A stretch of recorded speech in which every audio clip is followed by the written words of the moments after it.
some much needed rain. So yesterday afternoon, late yesterday evening, I was getting toward the house, getting done, and John Wayne Valdez, our sheriff, called me, and I don't call him. I mean, we're friends, but I don't really call him unless I got an issue, and he don't call me unless he's got an issue. And I'm like, uh-oh. So I said, yes, sir, what's going on? How can I help you? He said, man, Jay, we got fires in Precinct 4. Them boys, them fire guys been fighting fire old Jiffy Dukes, and them boys is wore out. We can't get, we can't, it's just outrunning us. We need to get this fire out, and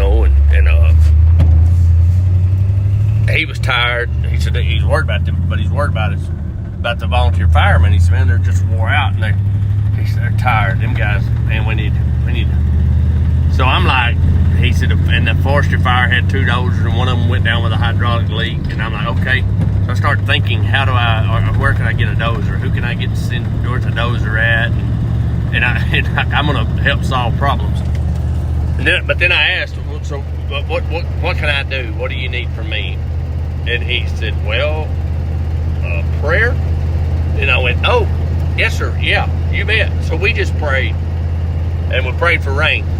And this morning I just texted him, amen. And he replied back, amen. We have been needing this rain. And I seen where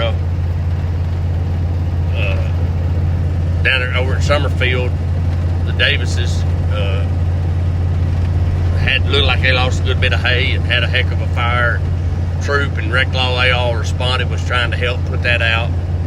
It's just dry, and we need a good lot of rain, and it looks like we're going to have a pretty good chance through Thursday or so. But from Thursday on through the weekend. So I just really this morning thanking the Lord for the rain, and thanking the Lord for the rain, and all our blessings, guys. Such a blessed people. Also praying for our country.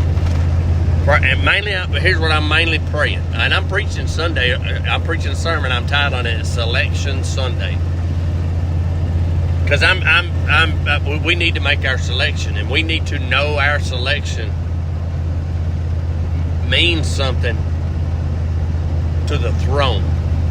You better know you're not selecting your preference. You don't select who you like. I have a hard time liking either presidential candidate for different reasons, but I have to select somebody, and who I select will be the one that closest aligns with my values and beliefs and moral. Election will be Donald J. Trump. I sure the heck can't vote for Kamala Harris, who is for transgender and for abortion. I mean, the DNC had abortions going on in the parking lot. It's just terrible. I mean, it's just our country. The more and more I'm realizing and growing in who we are and who I am, the more and more I'm realizing the government, the elected officials in the government, they really are representatives of the people. And whether we want to admit it or not, America's pretty daggum evil. There's a lot of selfish, self-absorbed, entitled mentalities in our nation, and the whole abortion thing is about a woman or a man or woman choosing their life over the life of a child. I mean, it's the same thing that happened when Jesus was born, and I can't remember who was in charge over all the Egyptian in charge, the ruler over the Israelites, commanded all the babies be killed. It's the same thing what happened when Moses was born. I guess he was the Egyptian, was Moses. Nero. For some reason that word pops in my mind.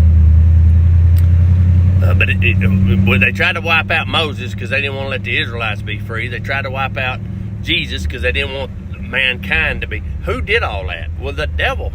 He's the one that doesn't want God's plan. He's the one that doesn't want God's nation. And so it's not my preference, your preference. It's light and dark. It's good and evil. It's the spiritual realm in America. And whoa truck. And we got to do our part. You need to let your selection be made known. You need to go vote. I'm going to read and share a lot of this Sunday. But I found the statistics. 51 million Christians say they're not voting because there's nobody that they feel is Christian enough to vote for. You just voted to not have light, not have Christian biblical moral principles involved. You just decided to vote to distance God. Listen, God made a covenant with government, and our government made a covenant with God. But if God's people don't stay involved in government, God's getting further and further from the government. So, anyway, boy, they happy to see me. Hello, girls. Hello, girls. So between now and next Thursday, go vote. I think it quits Tuesday. Me and Christy are voting today. We're going to go cast our votes, get them in, get it done. Get it done. I don't care what excuse you got. Get your vote done.